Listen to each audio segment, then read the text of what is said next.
ইসলাম একটা dress code দিয়েছে, 4টা নিয়ম মেনে যদি নারীরা ড্রেস পরে যে কোনো ড্রেস পরতে পারবে, কবুল করে নিবে কে? মায়েরা খেয়াল করে শুনেন, আপনাদের ড্রেস কেমন হবে।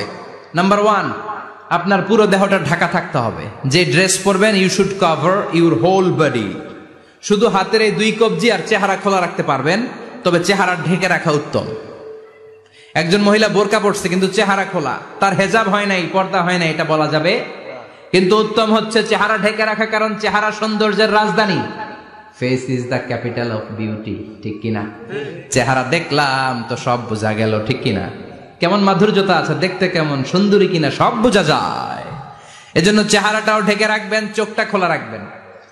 বিশ্বনবীর স্ত্রী উম্মে সালামা বলে, দেখার জন্য আমার 2 চোখের দরকার নাই, লাগবে 1 চোখ। উনি আরেক চোখের মধ্যে আরেক কাপড় দিয়ে রাখতেন, এমনি তাকাইতেন। সাহাবারা বলতেন, উনারে দেখলে আমরা দিতাম দৌড়, ভয় লাগতো। চোখ একটা দেখা যায় আর একটা খোলা, উনারা দেখে আমরা এদিক সেদিক পালিয়ে যেতাম। আবার অনেক মহিলারা পা ঢাকে না, পা কিন্তু পর্দার অন্তর্ভুক্ত। সব সময় মেয়েরা পা মোজা পরে বেরোতে হবে, পা দেখানো যাবে না। হাদিসে এসেছে শুধু হাত এতটুকু, পা কিন্তু পর্দার অন্তর্ভুক্ত। উম্মে সালামা বললেন, ইয়া রাসূলুল্লাহ, আমরা তো হাঁটতে গেলে অনেক সময় পা দেখা যায়। বিষ্ণু বললেন, তাই? তাহলে 1 বিঘত নিচ দিয়ে কাপড় বাড়াও। উম্মে সালামা বললেন, জোরে হাঁটলে তো তারপরও দেখা যাবে। বিষ্ণু বললেন, 1 হাত বাড়াও, ধুলাবালি সহ টানবা, তারপরও পায়ের 1 ইঞ্চি দেখানো যাবে। তাহলে ড্রেস কোডের প্রথম নিয়ম হচ্ছে পুরো দেহ ঢাকবেন। 2 নম্বরের নিয়ম, পোশাক ঢিলে ঢালা হবে না টাইট ফিটিং? আরো জোরে বলেন। আছি আমরা কোন জামানায়, লাজ শরম গেছে হারায়, পাতলা শাড়ির বাহার, পাখি ড্রেস লেহেঙ্গা, পোশাক দেখে নারীর লাজে মরে যাই। হায় হায়, আছি আমরা কোন জামানায়, লাজ শরম গেছে হারায়, ঠিক কিনা? লাজ শরমের বালাই নেই। ঢিলে ঢালা হবে, টাইট ফিটিং হতে পারবে না। মোটা কাপড়ের হবে, এরকম মোটা হবে, মোটা কাপড়, কিচ্ছু দেখা যায় না, বাইনোকুলার দিয়েও দেখা যাবে না। আবার ঢিলে ঢালা আছে না নাই? আমরা পুরুষরা যে এটা পরি, এটা দিয়ে 3 মহিলার কাপড় হয়, ঠিক কিনা? কাপড় পরতে চায় না তারা, ওদের পোশাক আমরা নিয়ে নিস। তার মানে ঢিলে ঢালা হবে, মোটা কাপড়ের হবে, টাইট ফিটিং হতে পারবে।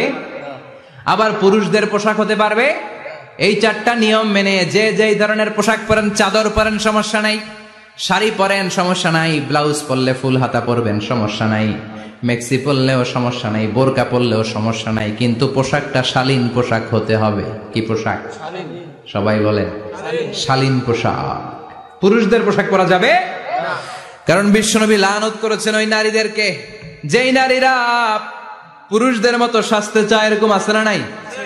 দেখলে বোঝা যায় না কোনটা ছেলে কোনটা মেয়ে, আছে না নাই? এক লোক, একটা গল্প শোনাই আপনাদের। এক লোক এক বাগানে গিয়েছে, যে দেখে বাগানে কিছু ছেলে মেয়ে খেলাধুলা করে, কিন্তু ছেলে মেয়েদের পোশাক দেখে বোঝার উপায় নাই কোনটা ছেলে কোনটা মেয়ে। শুনতেছেন? পোশাকের এমন দশা, কোনটা ছেলে কোনটা মেয়ে বোঝাই যায় না। আফসুস করে বলল, হায় রে, কেমন এদের মা বাবা, কেমন এদের আক্কেল, কি পোশাক তাদের পরিয়েছে, কোনটা ছেলে কোনটা মেয়ে বোঝাই যায় না। পাশে এক ভদ্রলোক বসা ছিল, রেগে মেগে আগুন, এই মিয়া সাবধানে কথা বলেন, জানেন এগুলো আমার সন্তান, আমার সন্তান এগুলো। লোক তো ভয় পেয়ে গেছে, তাই নাকি? ও তাহলে আপনি এদের বাবা? এবার লোকটা রেগে মেগে বলে, আমি আপনার কি চোখ নেই, আমি বাবা হইতে যাবো কেন, আমি তো এদের মা। তার মানে কোনটা ছেলে কোনটা মেয়ে যেমনি বোঝা যায় না, কোনটা বাবা কোনটা মা এটাও বোঝা যায় না। এরকম আছে না নাই? ছেলেরা পরবে ছেলেদের পোশাক, মেয়েরা পরবে মেয়েদের পোশাক। চিল্লায় বলেন ঠিক কিনা?